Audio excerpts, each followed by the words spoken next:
this. No, it was a selfie.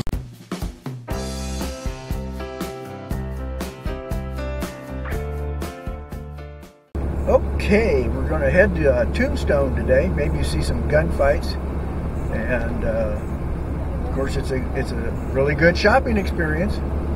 So we're going to Tombstone, and I think there's a lake that's not too far from here. We may go to look at some sand cranes that are migrating through the area. So we'll take you along for the ride as down the road we go.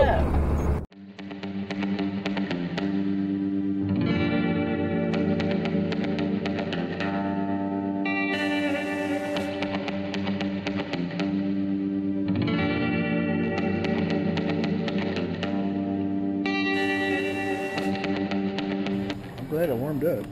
There we are. We're in Tombstone, so it's going to be a Tombstone gunfighter horse road apple day. Here we go. It's kind of early, but we're looking for the visitor center.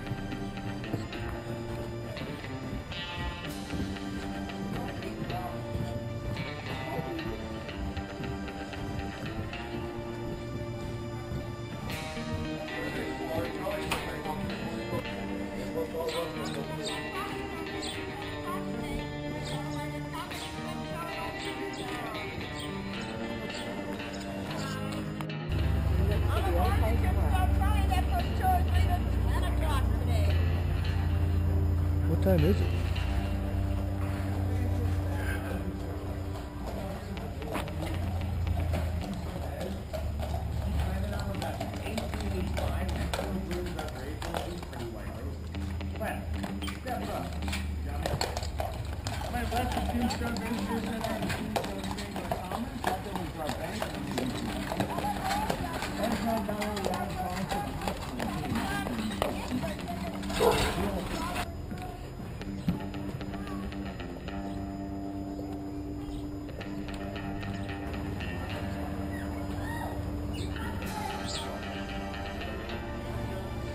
This old Tombstone.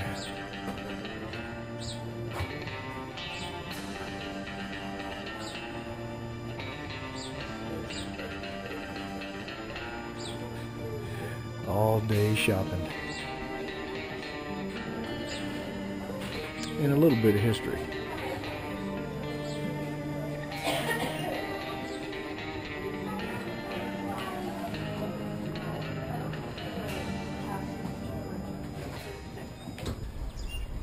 Get too hot, let me know. Got air conditioning, you know. The faster I go, the better it works. Anyway, now Ed Shepard, he did have a brother by the name of Al Shepard.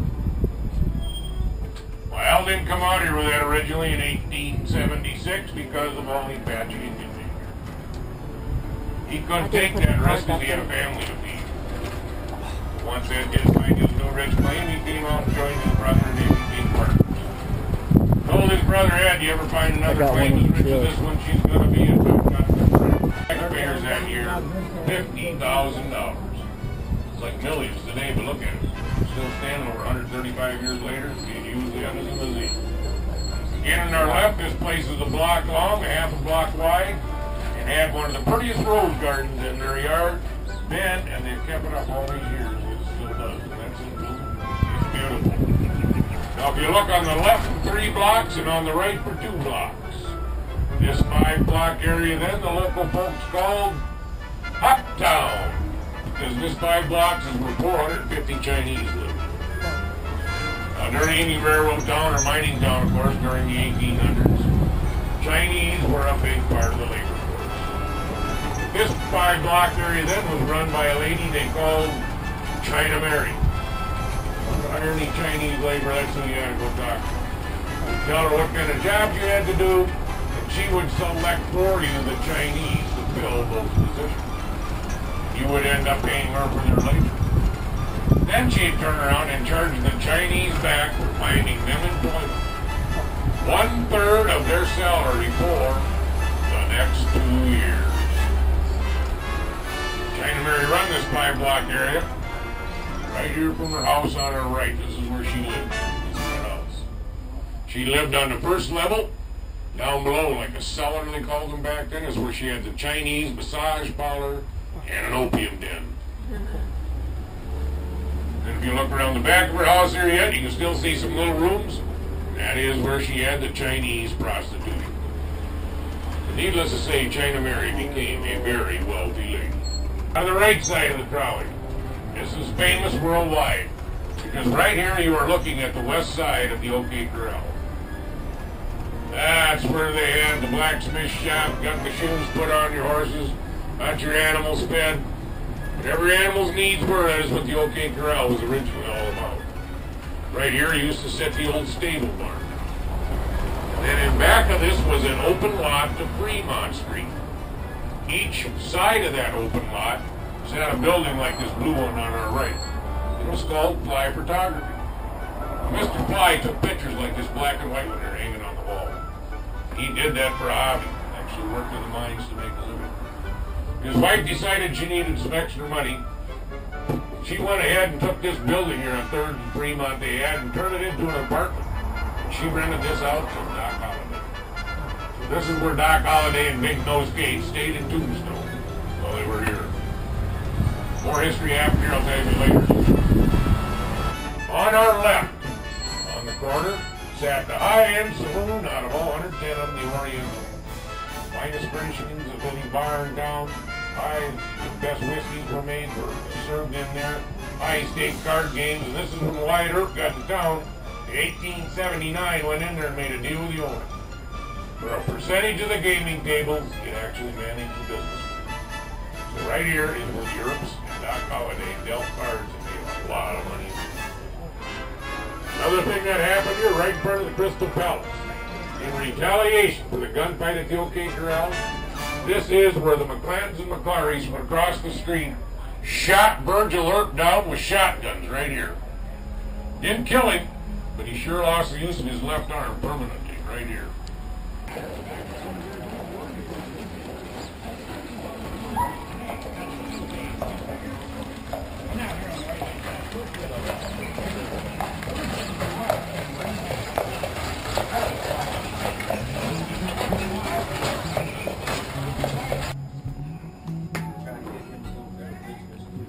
Yeah. You folks want to join us for a stagecoach or a biking tour? No, thank you. Smell bad enough from here.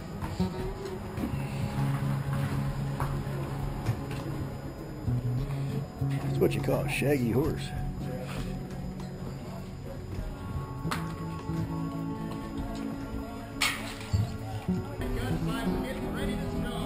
Whatever it costs to watch a gunfight.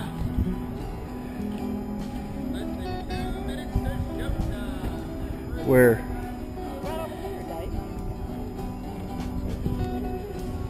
No, I'm talking about where was the gunfight. Oh, it's going inside the gunfight.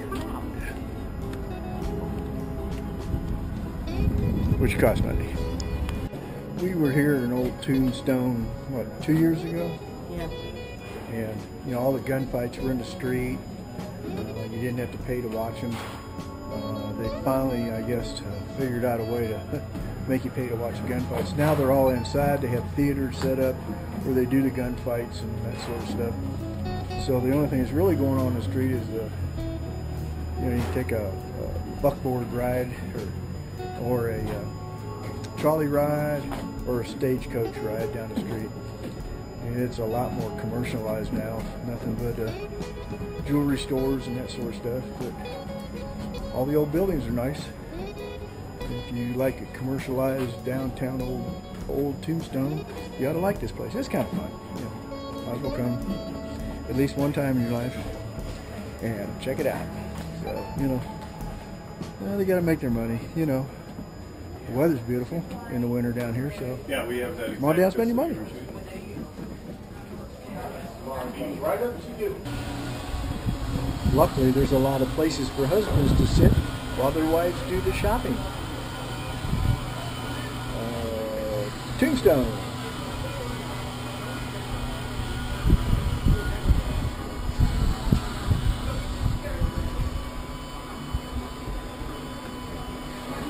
where you can shop with this Old Day horse manure.